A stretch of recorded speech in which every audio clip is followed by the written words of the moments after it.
Agora, quando você é talentoso ou quando você é dedicado, né, e consegue buscar um aprendizado e ainda consegue encontrar um método que te coloca ali no hype da coisa, a chance de você conseguir construir 1, 2, 3 e muitas coisas de sucesso é muito maior. Fala, marqueteiros e marqueteiras desse Brasil. O tema hoje é um tema super atual e eu acho que não vai deixar de ser atual tão cedo. Produção de vídeo. Eu lembro lá no tempo das pedras, quando eu tava lá na internet, era tudo mato e as pessoas já falavam, vídeo é a próxima tendência. E era verdade. E hoje a gente tem 2 profissionais aqui, especialistas em produzir vídeos, criar roteiros e fazer edições brilhantes. Eu queria pedir para vocês se apresentarem. Rafa, conta um pouquinho de você e da sua trajetória. E aí, galera, tudo bem? Joia? Eu sou o Rafael, né? Eu trabalhei já há 7 anos com vídeo, edição de vídeo, e agora eu tô no marketing a primeira vez como videomaker, faço toda essa parte assim de vídeo, criação, até mesmo roteirização, já fiz alguma coisa. Fala, marqueteira, eu sou a Jéssica, eu já trabalho com produção de conteúdo há mais de 4 anos, mas eu preciso confessar que, por mais que eu produza conteúdos pra tudo, rede social, blog, o que eu gosto de fazer mesmo é roteiros. E é muito legal a gente pensar que, através do vídeo, a gente consegue criar uma conexão muito mais próxima com o público, né? Só que tem todo um rolê por trás, que muitas vezes a gente não sabe, as pessoas não se atentam e dá um trabalhão, mas é muito legal ver o resultado, né? Às vezes é um vídeo de 15, 30 segundos, demorou horas para se produzir, mas tem um resultado também muito bacana. Eu queria que vocês começassem a contar o que acontece por trás das câmeras. O que eu queria falar primeiro é, um vídeo de 1 minuto não significa que demora 1 minuto para fazer, né? Não, então, eu acho que assim, são vários processos, começa no roteiro, claramente, sim, mas eu acho que um processo importante, assim, o primeiro é você conhecer seu público, conhecer quem que você vai falar, então, tem questão de linguagem, tem questão de formato, se vai ser assim, vertical, se vai ser rápido, se vai ser uma edição mais rápida, uma edição mais lenta, então tudo você tem que entender, e também, querendo ou não, é difícil, mas você tem que entender um pouco de tecnologia também, você tem que saber, assim, quais são as tendências, assim, de software, essas coisas assim. E até quando você fala isso, tem que entender seu público. A gente tem hoje vários formatos de aprendizagem, né? Muita gente escolhe não ir para a faculdade e ir para o mercado, e é legal também. Mas a gente tem um risco, muitas vezes, quando a gente não entende, não estuda a teoria, de se perder nessa hora, né? Uhum. Se você não estudou teoria, dificilmente você vai fazer uma boa leitura de quem que é o público, de como relacionar com ele. Às vezes é muito bom, mas se você não tem esse conhecimento, as coisas não vão caminhar tão bem. Então, eu acredito que esse estudo, esse fundamento faz diferença, né, Rafa? Você foi cinema? Exatamente. Eu concordo com isso. Eu realmente acho que faz muita diferença. Hoje em dia, acho que não só a nossa área, mas eu acho que todo mundo sofre com isso com a internet, até médico sofre com isso, de todo mundo achar que pode fazer, você aprende rapidinho em um curso online e tudo mais. Mas eu sou desse grupo que realmente acredita que você tem uma fundamentação ali, que seja um curso mais técnico, mais especializado, no meu caso, uma faculdade mesmo, te dá uma fundamentação teórica, assim, a gente entende alguns outros elementos ali um pouco mais profundos que, cara, esse vídeo deu muito bom, mas por quê? Você sabe por quê? Entendeu? Tem alguma coisa assim até mesmo de imagem, de cor, enfim, de tempo, isso eu acho muito importante. Mas, claro, eu também queria até falar sobre isso um pouco, assim, de desmistificar também, sabe? Eu acho que tudo você consegue aprender, tudo você consegue melhorar, assim, e não é só, tem um jeito certo de fazer, sabe? Com certeza. E às vezes a gente descobre os melhores caminhos pra gente e tá tudo bem, né? E falando desses estudos, Jéssica, quando que despertou pra você esse amor por construir roteiros e pensar, né, em como que você vai transformar em palavras, coisas que depois vão virar vídeos e mesmo assim vão conectar com pessoas? Eu sempre fui uma pessoa muito criativa e na faculdade eu demorei a entender que eu era da área de redação. Eu acreditava que eu era da área de design, porque eu sempre gostei muito de fotografia e de editar foto no Photoscape, na época do Orkut ainda. E o momento de virada de chave para mim foi na aula de redação publicitária, que inclusive o meu professor, o Daniel Macieira, continua sendo a minha referência criativa até hoje na área de redação. Ele começou a elogiar meus textos, a gente fez umas dinâmicas de uma marca e um objeto super aleatório, a gente tinha 1 minuto para poder fazer uma copy, uma chamada. Muito legal. E eu sei que eu fui muito bem nessa dinâmica, e aí foi aí que comecei a aceitar que eu era, assim, da área de redação, desde a época da escola. As pessoas, os professores elogiavam meus textos. Então, depois que eu me encontrei na redação, as coisas foram encaminhando, até eu entender que eu gostava de roteiro. Foi uma jornada, né, porque eu comecei a trabalhar com blog post, que é um conteúdo que nem sempre é tão criativo, é mais de instrução mesmo. Quando eu comecei a trabalhar com rede social, a gente viu essa necessidade de criar vídeo, né? Porque o Instagram, tudo é vídeo hoje em dia. E aí que eu descobri que eu gostava de roteiro, principalmente quando eu tive clientes que eu tinha essa oportunidade de criar coisas mais criativas. E você bebeu de qual fonte para começar a desenvolver seus roteiros? Eu amo Pinterest, mas o que eu mais faço é ver propaganda antiga e propaganda sem sentido no YouTube. As propagandas mais doidas que tem é as que eu mais gosto de assistir. Então, atualmente eu uso o YouTube e o Pinterest, e para ver referências mais antigas e referências mais atuais, eu uso muito a Rena Franklin do Instagram, porque ela é muito boa com vídeo. Inclusive, toda vez que eu coloco referência nos vídeos que eu mando pro Rafa, eu sempre coloco algum link dos vídeos dela, porque ela realmente é muito boa nos vídeos que ela faz. Você falou, me lembrou de uma outra referência que é muito legal, eu acho que não só para quem trabalha com criatividade, mas também todo mundo da área, os marqueteiros que estão aí, que é uma série que é o Mad Men. Ai, maravilhosa. Essa Nossa. série, não, ela é maravilhosa, ela fala sobre publicidade, ela fala de várias coisas. Storytelling. E ela fala sobre criatividade, velho, sobre processo criativo, sobre a criação e tudo mais. Principalmente o fechamento dela, sem dar spoiler, né? Mas ela fecha ali falando sobre isso, sobre as dificuldades e tudo mais. Eu acho muito legal essa referência. E falando de série, eu gostaria de indicar uma que quase ninguém conhece, mas também é sobre publicidade. É difícil de achar, só em site pirata.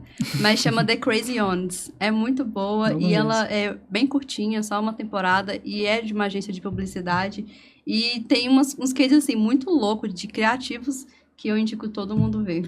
Uma das referências que eu gosto muito, que foi lá do inicinho do meu estudo de comunicação, eu entrei na faculdade em 2005, se eu não me engano, é O Diabo Veste Prada, porque une comunicação, une moda e tem uma narrativa maravilhosa que ajuda, né, você a entender como que funciona, como que se desenrola um bom texto, né, aplicado ali num vídeo. Eu acho sensacional. E eu cheguei ontem na casa da minha mãe, ela estava assistindo O Diabo Veste Prada e achando o máximo, que ela nunca tinha assistido. Atemporal, né? E achando o máximo. E eu falo, nossa, mãe, esse filme fez muito parte da minha história, de como eu vi a comunicação, e eu me imaginei lá e falei, não, tô no curso certo. É isso Legal. que eu quero. A Jéssica falou disso, né? Esse momento, assim, de virada de chave ali, né? Quando você se descobre, é sempre muito legal mesmo, né? No meu caso, eu acho que foi no ensino médio mesmo, assim. Eu sempre gostei muito, muito, muito de assistir filme. Então, assim, não tinha como eu fazer outra coisa. E é bom, né, que a gente vai sentindo que coisas que vêm lá da infância... Sim. Que percorrem na nossa adolescência, todas essas referências que a gente vai construindo é que formam a gente como adulto, profissional e tudo mais. Mas falando aqui de técnica, gente, são duas coisas muito importantes. Começando pelo roteiro, não é só escrever um roteiro. Existe uma técnica para escrever esse roteiro, um formato específico para escrever esse roteiro. Como que você descobriu esse formato? Onde que você buscou essas referências? E qual que é esse formato? Então, os formatos, existem vários formatos já prontos, mas a gente sempre vai adaptando. Então, depende muito do cliente, depende do lugar que eu estou trabalhando. Eu gosto muito de aprender com o Rafa, porque ele tem uns estilos específicos de roteiro para saída de gravação. Então, esses roteiros fazem toda a diferença, porque eu estou escrevendo uma coisa aqui que vai ser fácil para o Rafa entender. Mas o Rafa sabe qual que é o melhor tipo de roteiro para gravação, porque a gente vai gravar muitas vezes com cliente que não são atores, é o próprio cliente. Então, tem que ser uma fácil leitura, né, para o cliente saber a fala dele, saber quando que é fala, quando que é pós-edição. Então, a gente está muito aprendendo junto, né, Rafa? Ah, não, com certeza. Isso vem até da parte que a Renata tinha comentado sobre a nossa formação, né? Sim. Que eu acho que trazer essas coisas, assim, essas referências, assim... Nesse caso específico do roteiro, por exemplo, é uma coisa que às vezes parece ser pequeno, mas o formato do roteiro faz diferença, porque o jeito que você escreve as palavras ali no papel, às vezes você coloca informação demais, que na hora de quando estiver gravando, vai confundir as pessoas e as pessoas às vezes vão passar alguma coisa importante despercebido. Então é legal você formatar, sabe? Colocar o que é fala num tamanho diferente de fonte, assim, para as pessoas perceberem que é aquilo ali que é a fala. Há alguma coisa que é uma ação, que é tipo, fulano moveu na mesa. É legal você ter um destaque ali diferente também para as pessoas conseguirem bater o olho, mesmo que seja uma pessoa leiga que nunca trabalhou com isso, elas vão conseguir bater o olho e visualizar a cena, porque querendo ou não, o roteiro é o texto virando imagem, né? Tem que ser isso. Acho E legal. falando de estudo, a gente dá muita sorte, porque dá para aprender com as coisas que a gente gosta. Então, formato de roteiro, eu aprendi muito quando eu achei um drive que tinha roteiros de gravação de séries que eu Nossa, gosto. legal. Então, eu consigo olhar pro roteiro, ler e imaginar a cena totalmente na minha cabeça. Então, no dia que eu achei esse drive, assim, passei horas só lendo, tenho ele salvo, guardo com muito carinho, sempre indico para todo mundo da agência, porque realmente faz toda a diferença. Bacana. E aí, desse drive, qual que é a série que você mais gosta e mais se inspira? Conta pra gente. A Renata já sabe, mas é o de Gossip Girl e o de Friends. Assim, sensacional. Dá pra imaginar a cena. Você já assim. sabia de cor, já. Já os sabia, episódios. eu tava corrigindo o roteiro. Legal. Top. Muito bom. E aí, pensando em conteúdos que vendem na internet, a gente sabe que hoje, né, vídeo é esse conteúdo que é magnético, né, que faz as pessoas irem lá e gerar uma conversão. O que é essencial? Nós fazemos hoje muita produção de podcast lá na agência, né, e a gente sabe que precisa seguir alguns passos ali para esse corte realmente fazer sucesso, gerar um viral, fazer as pessoas se interessarem. Rafa, o que é essencial na hora de construir, de fazer esses cortes? Primeiro, só a recomendação, né? Quem não escutou, vai lá escutar o Garimpeiros da Rubi, que é um podcast que a gente participa, que a gente trabalha em cima dele, né? Que eu acho muito legal. Cara, então, tem algumas dicas, assim, que é importante. Primeiro, é narrativa. Você não pode construir um vídeo sem pensar narrativa. Ou seja, tem que ter um começo, um meio e um fim. E o final tem que ser legal, da mesma forma que o começo tem que ser legal, sabe? Mas, assim, falando na internet, os 3 primeiros segundos são os mais importantes. Então, ali, 3 segundos tem que ser uma imagem, uma fala que vai chamar a atenção, que seja uma pergunta, sabe? Uma coisa mais polêmica, ou às vezes até mesmo um teaserzinho, uma coisa que você vai entender sobre o que o vídeo vai falar, sabe? Ali é o mais importante, mas aí depois você tem que ter também um conteúdo legal, não pode ser um vídeo vazio que não fala nada. E tem que lembrar, cara, o final tem que ser, tipo assim, tem que fazer sentido, não pode ser um vídeo que acaba no meio, sabe? Que muita gente acaba fazendo, né? E tem que levar a pessoa para alguma ação, né? O final ele precisa de ajudar a pessoa que tá, o espectador, a gerar alguma ação. Porque senão também ele fala, que legal, tchau, vai embora o vídeo. Exatamente. Tem então, que ter um CTA, a gente né? precisa de conseguir conduzir, né? 3 segundos impactantes, conteúdo consistente e um final marcante que tem CTA, Exatamente. direcionando a pessoa para a ação. A gente começar a colocar nessas estruturas, a gente já desenvolve conteúdos muito mais interessantes, né, que são magnéticos mesmo para as pessoas que estão ali como espectadoras. Mas a gente sabe que a concorrência é grande, tem muita gente boa no mercado e a gente precisa muito de usar da criatividade, né, para poder conseguir desenvolver e fazer coisas diferentes. E falando de criatividade, vocês trouxeram muitas referências, né, e tudo mais. Eu queria saber, tem referência, tem criatividade, tem amor pelo que faz, mas tem bloqueio também? Com certeza. Com certeza. Cara, eu queria falar sobre isso trazendo uma outra referência, que essa é um pouco mais nichada, assim, tem algumas pessoas que não necessariamente vão gostar tanto, que é um documentário que tá lá no Disney+, que é o documentário dos Beatles, que chama o Beatles Get Back. É nichado porque, assim, é muito longo, acho que são 3 episódios de quase 3 horas cada. Mas quem gosta dos Beatles é maravilhoso. Só que é muito legal ver esse documentário nessa perspectiva de criatividade. Porque, cara, são os Beatles, né? Todo mundo sabe quem são, eles, enfim, influenciaram muita galera, eles são pessoas muito criativas. E a gente vê como eles tinham método. Como eles conseguem se manter criativos e criar muita coisa, produzir muita coisa por causa do método. Então eles estão lá esse documentário é muito grande e é legal por isso, porque a gente meio que parece que a gente vê sem corte, sabe? A gente vê a ação toda, como se fosse o dia inteiro, sabe? E aí, nesse momento, a gente vê ali que, tipo assim, como que eles faziam pra, continuar produzindo, criar música ali do nada. E música é uma coisa que eu por exemplo, não sei, mas eu sei que é muito difícil de fazer. E aí a gente vê os métodos ali, mas, de novo, tem aquilo que eu falei no começo. Desmistificar também, sabe? Que às vezes a gente coloca no pedestal, a gente fala, pô, fulano é muito bom, ele conseguiu porque ele é talento. Não, mas a gente tem que entender que sim, tem talento, claro, mas às vezes é por causa do método. A pessoa teve um método, a pessoa teve algum tipo de rotina para conseguir chegar àquele resultado. E eu acredito muito em método, porque talento sozinho não consegue nada, né? Esforço sozinho também, sem talento, sem processo, também não consegue nada. Agora, quando você é talentoso ou quando você é dedicado, né, e consegue buscar um aprendizado e ainda consegue encontrar um método que te coloca ali no hype da coisa, a chance de você conseguir construir 1, 2, 3 e muitas coisas de sucesso é muito maior do que quando você tá vivendo aleatoriamente, solto. Eu sempre falo que eu gosto de rotina.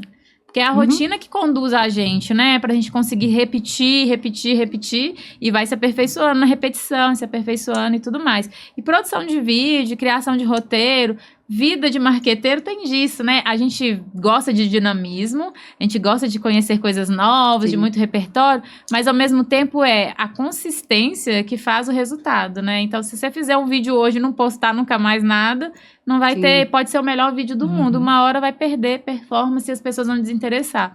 Mas se você fizer mais e continuar fazendo, com certeza você vai conseguir o seu espaço na internet. Um espaço às vezes maior, outros menores, mas esse espaço vai acontecer. E dentro dessa produção de vídeo, eu queria que vocês agora, né, a gente já tá chegando ao fim do nosso podcast, tá sendo muito legal trocar essa ideia com vocês, mas eu queria que vocês trouxessem nós já falamos de várias referências, né, mas algum método que vocês utilizam no dia a dia para poder trazer, construir roteiros e editar vídeos, fazer boas captações de tanto resultado que a gente vem conhecendo e desenvolvendo aí pro mercado. O método é prática. E muita referência. Eu gosto de brincar que quando eu vejo um filme ruim, nunca é perda de tempo. É sempre um repertório criativo. E nem sempre as melhores ideias vão ser nos melhores filmes. Às vezes eu vejo um filme tão ruim que eu posso pensar o que eu faria diferente e usar isso em algum roteiro pro meu cliente. E aproveitar aquele tempo que você tá ali mais ocioso para ver referência, salvar. Deixar salvo lá no playlist do YouTube, deixar salvo no Pinterest. Porque uma frase criativa que não tem nada a ver com o seu cliente vai te gerar alguns insights. E é muito maravilhoso aproveitar que a gente trabalha com criatividade para buscar das fontes das coisas que a gente já gosta de fazer no nosso tempo off, que é ver uma série, ver um livro, ler um livro, assistir um filme, muito bom. Muito bom. Exatamente, eu ia falar isso também, cara. Assista filme, assista série, essas coisas assim. Quanto mais, melhor, porque você vai treinando o olhar, treinando ali suas referências. Agora, eu queria falar uma outra coisa que é muito importante pra mim, mas imagino que seja pra muitas pessoas, que é, cara, não tem como você ser criativo, não tem como você criar assim, sem foco também. Então, quando eu tô editando um vídeo, por exemplo, eu tenho que fechar tudo ali, eu trabalho, quase todo mundo trabalha, né, com 2 telas ali. Cara, não pode abrir uma aba, fecha o celular, porque senão não vai produzir, você tem que ter foco. Eu sou uma criativa maluca, porque eu tenho 200 mil abas abertas no meu computador, mais o celular, e eu fico ali fazendo tudo ao mesmo tempo. Mas eu confesso que quando eu preciso de criar... O meu processo criativo, quando eu tô muito focada nessa criatividade de execução operacional, é mais na parte textual, né? Ou então de pensar numa campanha, numa estratégia. Eu tô ali bebendo de várias fontes. Então, eu tô com muitas abas, porque eu tô lendo um monte de coisa e eu vou construindo os pedacinhos. E aí, só na hora de consolidar, é que eu desligo o som, né? Aí eu falo Faz assim, sentido. Alexa, dá uma pausa aí. Bem parecida com você, Renata. Pra eu poder consolidar as coisas e aí fechar o rolê e fazer uma entrega legal. Mas é isso, é igual você falou, né? Cada um tem seu processo. Claro. E foco é um negócio que depende muito de cada um também, né? Porque às vezes o seu foco não ter nenhuma aba aberta, você precisa estar focado só naquilo. O meu foco muitas vezes é saber que eu tô fazendo a mesma coisa em todas aquelas abas e tô estudando ali o mesmo assunto. E a gente vai construindo, né? E é importante a gente entender o que é bom pra gente, né?